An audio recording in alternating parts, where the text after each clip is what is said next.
Bien, buenas tardes chicos, ¿cómo les va? ¿Cómo están ustedes?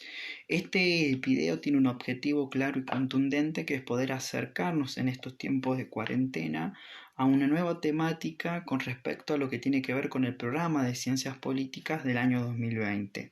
El tema que vamos a ver en este caso particular es el Estado moderno, ¿sí? A continuación, mientras ustedes están escuchando, se despliegan un conjunto de noticias o recortes periodísticos en donde se basan, en este caso, en cuestión de la represión, del pago de impuestos y el cambio de autoridades. Si ustedes observan esos tres recortes periodísticos, tienen un rasgo común, un elemento en común que es nada más ni nada menos que la presencia del Estado. ¿Sí? Cuando nosotros acudimos a entender o comprender qué es el Estado, que es un concepto, una categoría que ustedes ya lo deben haber visto en formación ética, en historia, en filosofía, epistemología, lo pueden haber visto inclusive en un sinfín de lugares o de asignaturas o de materias, o el sentido común cuando uno va o prende la radio, la televisión, ve algo en internet o escucha de algún familiar, etcétera, etcétera. Me pareció productivo en primer lugar buscar lo que el diccionario de la Real Academia Española define lo que es nada más ni nada menos que el Estado. Allí dice que es una agrupación humana que habita dentro de un territorio determinado, un territorio en común, con individuos bajo una sola autoridad, la misma autoridad que vincula a todos. Esto sin lugar a duda me lleva a una serie de preguntas claras y contundentes que debemos plantear dentro de la materia. Ustedes saben que las preguntas son fundamentales para abordar esta cuestión, que es, primero, ¿siempre hubo Estado? ¿Por qué creen que las personas se agrupan para formar un Estado? Otra cuestión, en tercer lugar, ¿podemos salir de ese Estado? Es decir, ¿podemos estar excluidos de la vida de un Estado? Otra cuestión interesante también que por ahí deseamos o muchos autores tratan de desvincular la cuestión, que es si es producto su aparición de un conflicto determinado. Otra cuestión es en qué momento histórico aparece. Y por última pregunta, que me parece también relativamente interesante, es cuáles son los elementos básicos que constituyen a la formación de un Estado. Así, esto me llevó a construir una directas que me parecen verdaderamente interesantes y que las voy a ir enumerando para que lo vamos teniendo en cuenta. En primer lugar, el Estado moderno, es una formación política que surge en Europa hacia el siglo XV, más precisamente dentro de este contexto del periodo feudal y la cuestión de la monarquía absoluta, que posteriormente a lo largo de los siglos se fue trasladando hacia la zona de Asia, hacia la zona de Oceanía y por supuesto también a llegar a todo lo que corresponde a América, principalmente América del Sur, hacia lo que nosotros consideramos a finales del siglo XIX, con la formación en este caso del Estado argentino posterior al periodo de las guerras civiles. En segundo lugar, este Estado crece dentro de un seno fértil, es decir, crece dentro de un contexto social verdaderamente o relativamente interesante porque se está produciendo un conjunto de transformaciones sociales en donde se empieza a romper esas viejas raíces de los lazos familiares, ese pequeño mercado comunitario relativamente cerrado. Y por supuesto también las tradiciones o todas las cuestiones místicas y religiosas empiezan a ser dejadas de lado por la formación, en este caso, de una nueva manera de racionalización, una cuestión más individualista y por supuesto también una cuestión verdaderamente interesante y detallista para poder rescatar, que es la aparición de la institucionalización social, que es donde va a cumplir un rasgo verdaderamente importante lo que significa ser la escuela. ¿Qué significa esto? Que la escuela va a servir como institucionalización para hegemonizar, meterse en la vida del individuo y hacer que se sienta parte de esa comunidad o de esa sociedad. En tercer lugar, que también esto me parece muy importante, que esta modernización, le vamos a dar entre comillas el nombre de modernización social, necesita de alguna manera u otra de una institucionalización política que le permita llevar sus objetivos sociales. a ver, profe, esto me parece medio raro, medio confuso. Bueno, lo que quiero decir es que nada más ni nada menos, estas clases sociales dominantes necesitan un poder, una unificación o un elemento de cohesión para llevar la obediencia y la integración. Cuando hablamos de estas clases sociales estamos hablando nada más ni nada menos que de la burguesía. ¿Sí? Bien, en cuarto lugar, falta algún elemento muy vital. O sea, si ya tenemos una clase social dominante, si ya tenemos un aparato de modernización social, falta la cuestión de la creencia. Y cuando me hablo de la creencia, me estoy diciendo, ¿cómo hago para que la gente me obedezca? ¿Sí? ¿Cómo hago para que la gente pueda tener intereses en lo que yo me estoy manifestando? Así me lleva a esta cuestión de la legitimación, en donde lo que este aparato social es dejar de lado estas cuestiones místicas, esta vinculación netamente con los dioses, para construir la noción que son los distintos elementos de un Estado, o mejor dicho, de los sectores del pueblo, que forman parte, que le dan legitimidad a las autoridades, o sea, con el objetivo de protegerlos a ellos. O sea, ¿qué quiero decir? La gente se siente parte de este consenso, se siente parte de este contrato en términos rusianos, en donde le permite a él o a ellos tener el control relativo de la sociedad, ¿sí?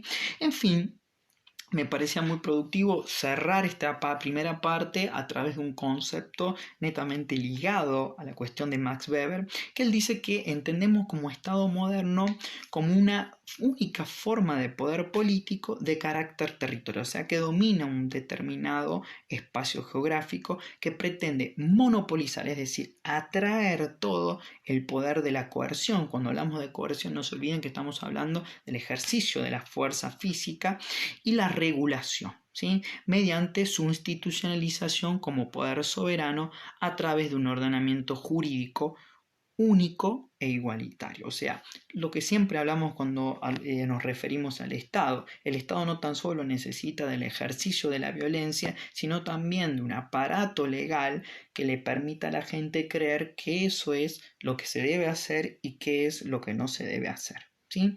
Bien, ahora bien, vamos a pasar a la segunda parte de esta cuestión de este video, que tiene que ver con las distintas fases del Estado moderno. A mí me parece muy productivo establecer esto bajo el criterio de monarquía absoluta, Estado liberal, Estado de bienestar, el comunismo o el Estado comunista, el Estado neoliberal y por supuesto lo último que le llamamos el Estado actual, que es una categoría bastante interesante de poder analizar.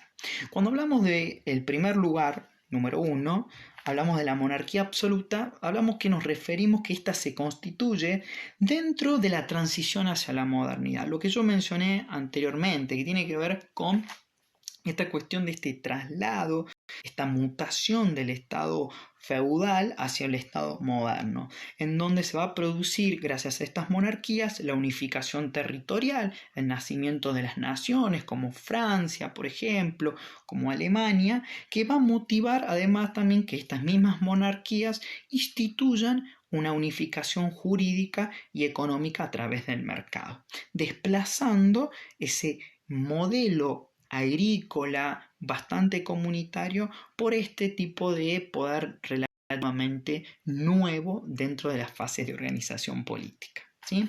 En segundo lugar tenemos lo que nosotros llamamos el Estado liberal, ¿sí?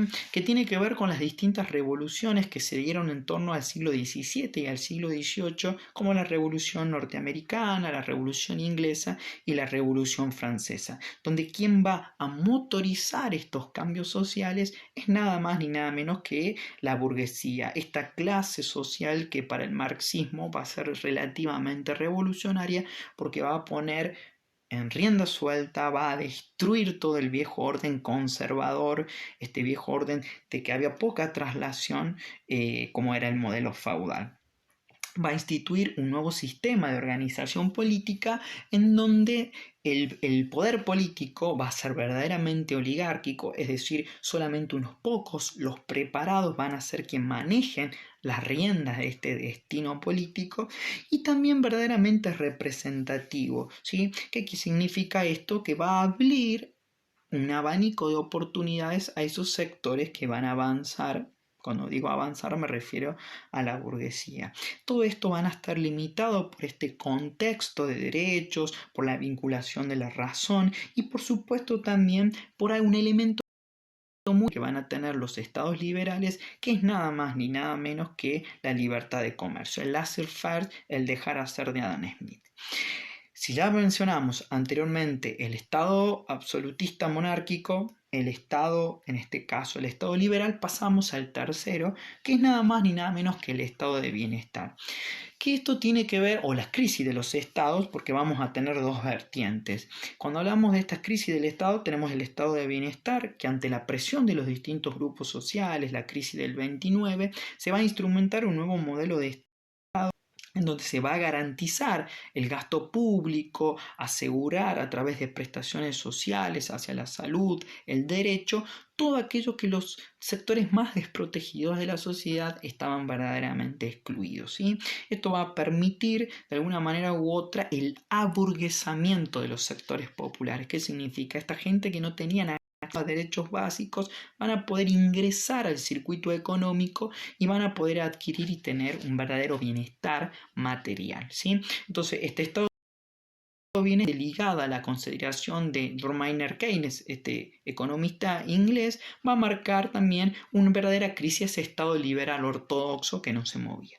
A la par también va a surgir los estados totalitarios fascistas, ¿sí? Que nosotros lo hemos visto cuando hablamos el estado fascista italiano y el estado fascista alemán o el nazismo, que también tiene una verdadera característica. Y el otro es el estado comunista, que también tiene que ver influenciada por la ideología del marxismo, que va a destruir el estado liberal capitalista a través de la dictadura del proletariado. ¿Qué quiere decir esto? Que los sectores trabajadores se vinculan con las decisiones colectivas de este nuevo estado. Luego tenemos dentro el número 4, si lo podemos denominar dentro de un número, lo que nosotros llamamos durante la década del 70 de la aparición del Estado neoliberal, ¿sí? Es decir, el excesivo gasto público, la inflación, la crisis de los precios que se van a producir relativamente al petróleo, por ejemplo, va a llevar a la liquidación de este estado de bienestar llamado el estado keynesiano por una nueva forma de instrumentación en Estados Unidos con la Ronald Reagan y en Gran Bretaña, con la presencia de Margaret Thatcher. ¿Qué características básicas tiene este Estado neoliberal? En primer lugar, tiene la reducción del Estado en cuanto al gasto social. ¿Qué significa esto? El Estado va a dejar de permitir visualizar las necesidades colectivas para instrumentarse más en una noción individualista y de cercenar, acortar, conservar todo lo que tiene que ver con las finanzas públicas. Es decir, el Estado se ausenta de las relaciones sociales para abocarse netamente a las cuestiones económicas, ¿sí? Esto va a implicar un modelo de privatización, ¿sí?, de los elementos públicos, y el Estado va a crecer o va a regular en cuanto a la materia. ¿Qué significa esto? Va a permitir que la inflación baje a través de bajarle inclusive los salarios a los trabajadores, permitiendo una influencia mucho más cercana de las inversiones internacionales que buscan costos bajos para no gastar tanto, ¿sí? Y por último lugar, que esto es verdaderamente nuevo dentro del campo de las ciencias políticas, que lo toma lo que nosotros denominamos la Escuela de Roma, que es una escuela, o el Club de Roma, que es un club de pensamiento político, que considera una tercera ola revolucionaria, que es la que nosotros de alguna manera u otra estamos viviendo actualmente. Cuando hablamos de la tercera ola revolucionaria, estamos hablando de que la primera tiene que ver con las viejas revolución agrícola, la segunda tiene que ver con una revolución industrial y la última tiene que ver con una revolución ligada al mundo de la información, a la globalización de la economía, a la construcción de una aldea global de mercado en donde lo técnico y lo científico y la cuestión de las telecomunicaciones, y nosotros nos estamos comunicando gracias a esta revolución informática, va a llevar a un nuevo control de poder político, en donde ya no va a estar tan centrado dentro del campo de América del Norte, más precisamente de Estados Unidos, sino que se va a constituir el margen ese esquema hacia la zona del Pacífico. Si nosotros queremos pensarnos hoy, nada más ni nada menos China. Entonces ya no tenemos un mundo unificado políticamente dentro de los marcos de Estados Unidos, sino a través de muchos polos de poder, si lo queremos decir así, un nombre inventado por mí, en donde Estados Unidos, Rusia, China, algún país de sudoeste asiático puede tener un verdadero rasgo común. ¿Sí? Entonces, chicos, esta era una manera muy delimitada para pensar lo que es el Estado moderno, sus fases de transición, estas que mencioné anteriormente, y yo los invito a pensar siempre: ¿qué hacemos si no tenemos Estado? ¿Para qué nos sirve tener el Estado? ¿Y qué característica básica o este elemento tiene el Estado? Que es, porque de alguna manera lo dije, territorio, ¿sí? Un poder, una legitimación en manos de unos pocos, y por supuesto también un poder social, que en este caso es la burguesía, ¿sí? Cualquier duda, cualquier incertidumbre, nos mantenemos en contacto.